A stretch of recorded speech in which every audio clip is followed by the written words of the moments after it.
Hey, what up, everybody? This is Stephen Breach coming to you here today. Last night on Smackdown, we had our John Cena versus Bray Wyatt match turn into a triple threat.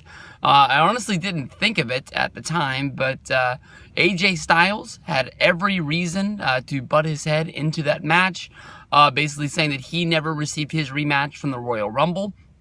Daniel Bryan ended up turning the match into a three-way, and then before the match even happened, Luke Harper butted his head into there due to his problems with Bray Wyatt and the Wyatt family. Made it where Bray Wyatt got beat up before the match even started. When it all came down to it and all settled, Bray Wyatt was still your WWE champion.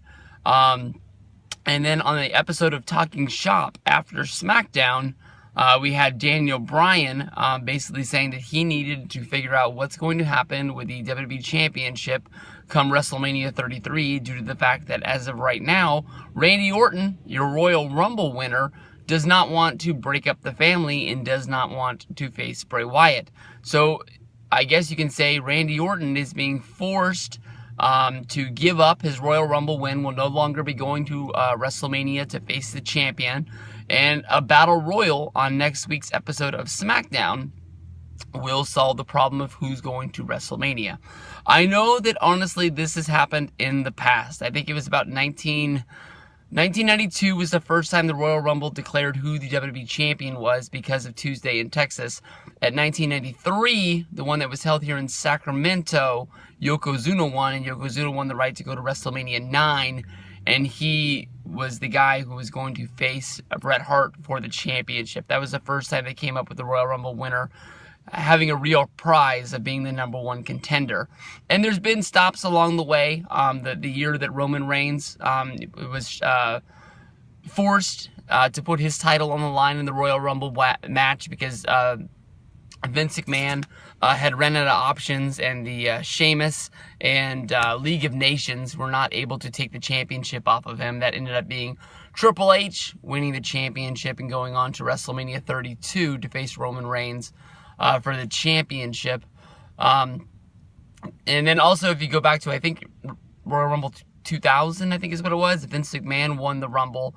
And then the next episode of Monday Night Raw, Vince said that he was not going to be facing The Rock at WrestleMania, and Rock could have the night off. Commissioner Shawn Michaels stepped up to the plate and basically said that, fine, if Vince doesn't want to be the number one contender at WrestleMania, he has to name a new one, because you can't have a WWE WrestleMania without having a championship match. And he named none other than Stone Cold Steve Austin the number one contender, setting up Austin versus Rock in their second matchup, which would be WrestleMania 17, I'm pretty sure.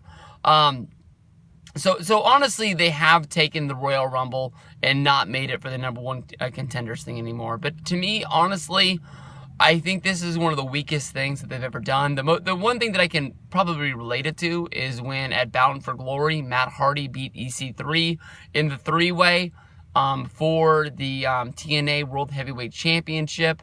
And then EC3 filed the injunctions and basically said that, EC3 wasn't pinned. Hardy pinned McIntyre. It was Jeff Hardy, the brother of Matt Hardy, who was the referee, who delivered the blow to EC3 that knocked him out of the match due to their feud that was going on at the time.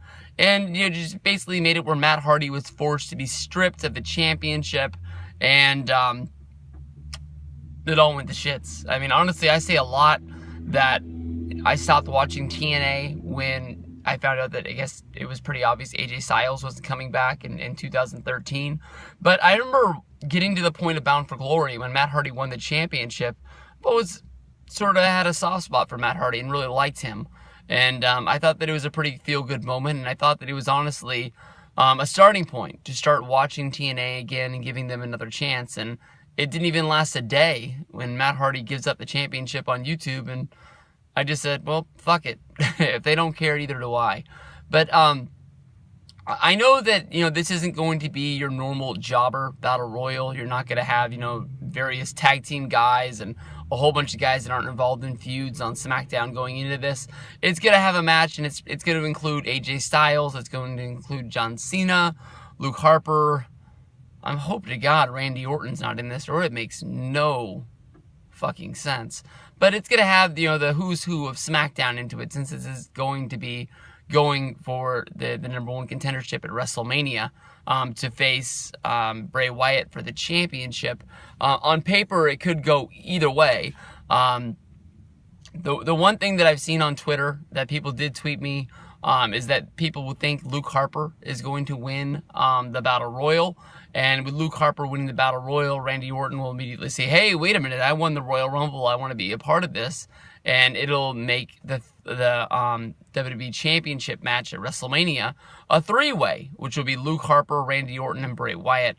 I really don't like that idea either. But, hey, it's not up to me. So let's see how they get out of this pickle. I think it's pretty dumb what they're doing. But then again, I'm just the guy sitting in my truck talking about wrestling.